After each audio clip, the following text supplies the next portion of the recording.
C'est là que le personnage est quelque part, il est intriguant, mais il est même amusant. C'est une époque où il dépense beaucoup plus d'argent qu'il n'en gagne, et donc il commence à accumuler des dettes assez extraordinaires. Et bien à ce moment-là, il se débrouille quand même pour se faire financer l'achat, parce qu'il faut qu'il vole. S'il ne vole pas, c'est un toxico, hein, il faut qu'il vole. S'il ne vole pas, ça ne va pas. Donc il arrive à se faire financer l'achat comme disait Romain, d'une Bugatti volante qui s'appelle un Simoun, qui est un avion qui à l'époque coûtait 150 000 francs de l'époque.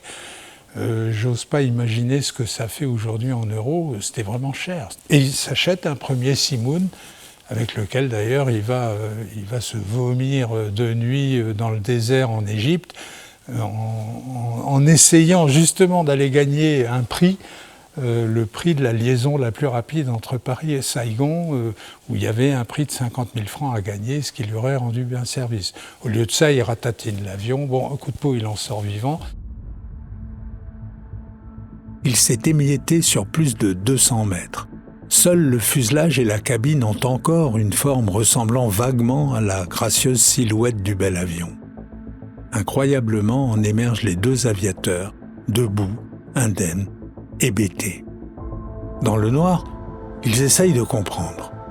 Syntex saisit vite qu'il s'est loupé dans sa navigation, qu'il a mal anticipé une dérive causée par un changement de direction d'un vent bien plus fort que celui qu'il avait intégré à ses calculs. Mais au moins ils sont vivants, l'avion n'a pas pris feu, et surtout, ils ne sont pas blessés. Et qu'est-ce qu'il fait derrière ? Il arrive à se faire financer un deuxième Simoun, et qui va bien évidemment casser en Amérique du Sud